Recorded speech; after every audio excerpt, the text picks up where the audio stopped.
Poland को मजबूती देने के लिए क्या पुतिन वहां पर जा रहे हैं और इसके बाद नेटो को भी यकीन हो गया है कि अगले कुछ दिनों में युद्ध यूक्रेन से बाहर निकल सकता है। लिहाजा नेटो ने लड़ाई की तैयारियों को कैसे तेज कर दिया, इस बारे में एक एक डिटेल आपके सामने। लेकिन उसके साथ साथ इस वक्त ये सबसे बड़ी खबर, जहां पुतिन के खिलाफ पश्चिम के बड़े प्लान को लेकर तैयारी, रूस के खिलाफ जंग तेज करने की तैयारी में है नेटो।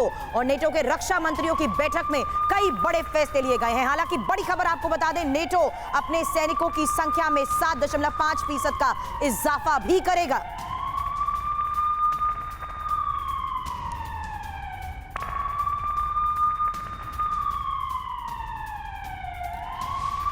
अब नेटो की इस बैठक के बाद युद्ध के इस हालात में लिए जा रहे बड़े फैसले, साथ ही सैनिकों की संख्या में इजाफा, क्या बड़ा संकेत दे रहा है? क्या पुतिन के खिलाफ पश्चिम की ये कोई बड़ी प्लानिंग है? और उस बड़ी प्लानिंग के तहत क्या अब 24 फरवरी को देखते हुए कोई बड़ा प्लान अंजाम दिए जाने वाला है?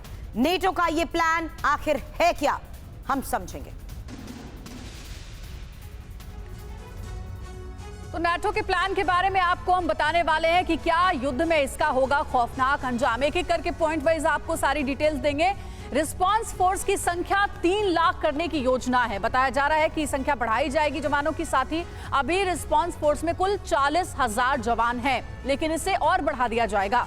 वहीं रिस्पांस फोर्स की संख्या 7.5% ज्यादा होगी। मकसद क्या है? पूर्वी सीमाओं को और मजबूत करना, यूक्रेन तक ज्यादा मदद पहुंचाना, सदस्य देशों को ज्यादा हथियार मुहैया कराना। तो देखिए, इसी मकसद के साथ कहा जा रहा है कि अब नाटो एक नई रणनीति पर काम कर रहा है। और साथ ही आपको यह भी बता दें कि इस मकसद के तहत ही कहा जा रहा है कि रूस को बड़ी चुनौती देने में कामयाबी मिल सकती है यूक्रेन को। हमारे साथ खास मेहमानों का पैनल भी जुड़ा हुआ है। सबसे पहले उनसे आपका परिचय एक बार फिर से करा देते हैं। Major general retired Ajay Chaturvedi साहब हमारे साथ हैं, रक्षा विशेषज्ञ के तौर पर। जेके त्रिपाठी साहब है, पूर्व राजदूत। वहीं air vice marshal retired OP Tiwari sir हैं, रक्षा विशेषज्ञ। और साथ ही professor Anshu Joshi, foreign expert, हमारे साथ जुड़ी हुई हैं। सबके पास एक एक करके जाएंगे। सबसे पहले अजय चतुर्वेदी सर, आपके पास आना चाहूंगी। ये जो नई रणनीति नाटो की आप देख रहे हैं, वो कितना काम आ पाएगी यूक्रेन के लिए रूस के खिलाफ? देखिए, एक मॉरल सपोर्ट डेफिनेटली यूक्रेन को मिल रहा है। और इसमें कहा जाए कि नेटो भी घबराया हुआ है। वो अपनी तैयारी इसलिए कर रहा है कि अगर कहीं उनके ऊपर कुछ हमला हो जाए तो उस पर कैसे वो निपटेंगे। साथ ही लेकिन जो रशियंस का है, रशियंस के ऊपर भी एक दबाव बनाया जा रहा है कि हम तैयार हैं, हम आपके अंदर आ सकते हैं। तो ये जो है, ये स्टेलमेट की सिचुएशन चलती रहेगी। और इसमें जो सबसे बड़ी ख़ास चीज़ वो ये है कि ये नेटो का जो ये रिस्पांस फोर्स है, ये जितनी जल्दी तैयार होगा, कितनी जल्दी इसमें इसको 6 से 8 महीने लगेंगे। क्या ये रिस्पांस फोर्स यूक्रेन के साथ, यूक्रेन की जमीन पर लड़ेंगे रूस के खिलाफ?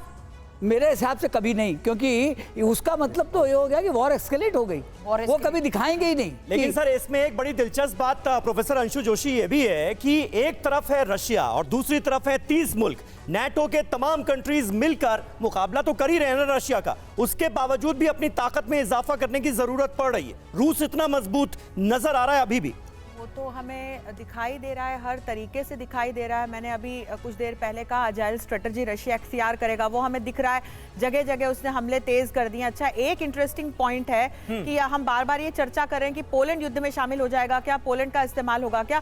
हम ये ना भूलें कि पोलैंड ऑफिशियली नाटो का मेंबर है, और अगर पोलैंड की धरती का उपयोग हो जाता है या पोलैंड अगर युद्ध में शामिल हो जाता है तो वो एक direct NATO versus Russia war हो जाएगा। वो तो कहा रमजान कादिरोव ने यही कहा कि पोलैंड पर भी हम डायरेक्ट अटैक कर सकते हैं। तो यदि पोलैंड के खिलाफ युद्ध होता है तो वो फिर सीधे सीधे लेकिन मैम ये भी फैक्ट है कि इस पूरे वॉर में तहत युद्ध माना जाएगा। इस पूरे वॉर में जो नाटो मेंबर रूस के खिलाफ सबसे ज्यादा एग्रेसिव दिखा है, कम से कम अपने बयानों में, वो पोलैंड ही है। उसकी मंशा साफ दिख रही है कि वो मेंटली अपने आप को तैयार कर रहा है कि कल को हमारे ऊपर होगा तो हम। यदि पोलैंड इस युद्ध में कूदता है या उसे यदि इस युद्ध में जोड़ दिया जाता है तो इसके परिणाम बहुत घातक होंगे। तब ये विश्व युद्ध में बदल। और मुझे पोलैंड का वो बयान याद आता है जब पोलैंड ने युद्ध के शुरू में कहा था कि दरअसल यूक्रेन हमारी जंग लड़ रहा है, यानी नाटो की जंग लड़ रहा है।